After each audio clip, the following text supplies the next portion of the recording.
No defections at all, no time left. They're going to give a couple little Nancy Pelosi's in the chair, and that's significant in and of itself. But 232 in favor of this resolution to formally open up an impeachment inquiry of the president, and 196 opposed. Here's Nancy Pelosi. All members voted.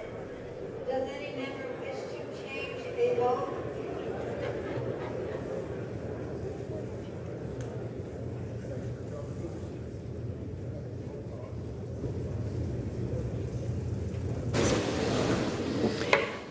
On this vote, the yeas are 232.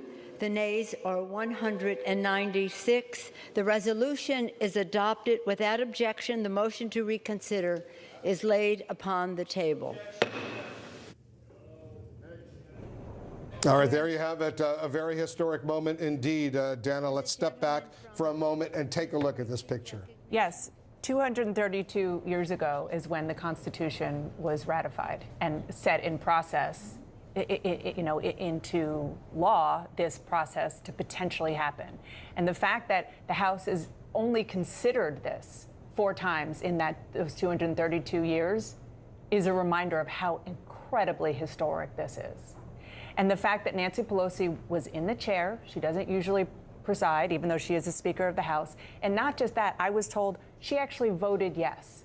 And it is the tradition of the speakers of the House to actually not vote. They usually don't vote on legislation or on resolutions unless they want to make a point. She wanted to make a point, both symbolically and by sitting in the chair and with her vote, that she is all in on this. And that is a big shift.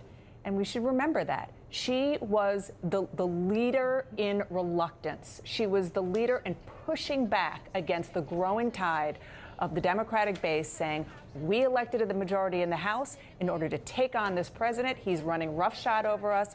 He is not he's not responding to subpoenas. He's not responding to witness requests, nothing. And then this Ukraine phone call came up and the whistleblower emerged. And everything changed and everything shifted because of that one moment, and even more so now that they've actually been able to do these depositions and talk to civil servants, not just political appointees, but people who were very concerned about it. And that is where this situation is now. But it is important to remember that it took a while to get here, even though the House Speaker was getting so much pressure to start this, because that is why so many Democratic rank and file members